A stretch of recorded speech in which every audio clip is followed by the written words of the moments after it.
Welcome back to my YouTube channel, Funny Q&A. ಹಾಲಿಲ್ಲ ಕಾಗದವಿಲ್ಲ, ಬರೆಯುವುದು ಓದುವುದು ಆದರೂ ನಡೆಯುತ್ತದೆ, ಅದು ಏನು? ಉತ್ತರ ಕನಸು. ಅವನಿಗೆ ಕಾಲಿಲ್ಲ ಕೈಯಿಲ್ಲ, ಆದರೂ ಮನೆಗೆ ಅಬ್ಬರದಿಂದ ಬರ್ತಾನೆ, ಏನದು? ಉತ್ತರ ಗಾಳಿ. ಅರ್ಥ, ಗಾಳಿಗೆ ಅಂಗಗಳಿಲ್ಲ, ಆದರೆ ಎಡಬಿಡದೆ ಮನೆಗೆ ನುಗ್ಗುತ್ತಾನೆ. ನಾನು ಇಲ್ಲದಿದ್ದರೆ ನೀನು ಕಾಣುವುದು ಕಷ್ಟ, ನಾನು ಬಂದರೆ ಎಲ್ಲವೂ ಬೆಳಕು, ನಾನು ಏನು? ಉತ್ತರ ಸೂರ್ಯ.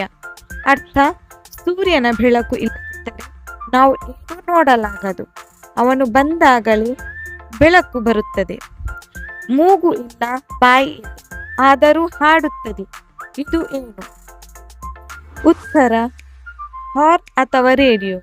ಅರ್ಥ, ಮಾನವಾಂಗಗಳಿಲ್ಲ, ಬಾಯಿ ಮೂಗು ಇಲ್ಲ, ಆದರೆ ಧ್ವನಿ ಹೊರಹಾಕುತ್ತದೆ, ಹಾಡು ಅಥವಾ ಸದ್ದು ಮಾಡುತ್ತದೆ. ದನ ಇಲ್ಲ ಕತ್ತೆ ಇಲ್ಲ, ಹಾಲು ಸಿಗುತ್ತೆ, ಏನದು? ಉತ್ತರ ತೆಂಗಿನಕಾಯಿ. ಅರ್ಥ, ಹಾಲು ಎಂದರೆ ಇಲ್ಲಿ ತೆಂಗಿನಕಾಯಿಯ ತಂಪು ನೀರು, ಇದು ಹಾಲಿನಂತೆ ತಂಪಾಗಿರುತ್ತದೆ. ದನ ಅಥವಾ ಕತ್ತೆ ಇಲ್ಲದಿದ್ದರೂ ಹಾಲು ಸಿಗುತ್ತದೆ. ಹಾಲಿಲ್ಲ ಸಕ್ಕರೆ ಇಲ್ಲ, ಆದರೂ ಹಾಲಿಗಿಂತ ಬಿಳಿ, ಅದು ಏನು? ಉತ್ತರ ಹಿಮ. ಅರ್ಥ, ಹಿಮದ ಬಣ್ಣ ಬಿಳಿಯಾಗಿರುತ್ತೆ, ಇದು ಹಾಲಿಗಿಂತಲೂ ಬಿಳಿಯಾಗಿರಬಹುದು, ಆದರೆ ಹಾಲು ಅಥವಾ ಸಕ್ಕರೆ ಅಂತೂ ಇದರಲ್ಲಿ ಇಲ್ಲ.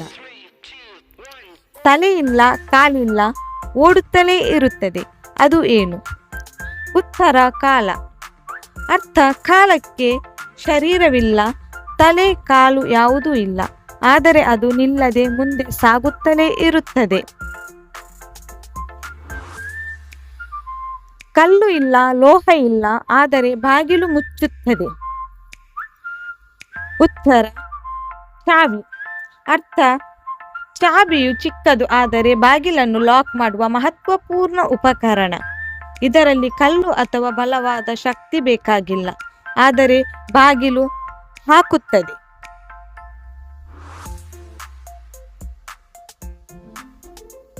ಓಡ್ತದೆ ಕಾಲಿಲ್ಲ, ಬರ್ತದೆ ಕೈ ಇಲ್ಲ, ಇದು ಏನು?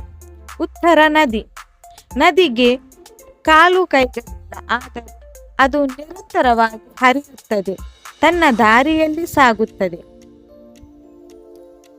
ಚಿಕ್ಕದಾದ ಕತ್ತಲಿನಲ್ಲಿ ಬೆಳಕು ಹರಡುತ್ತೆ, ಅದು ಏನು?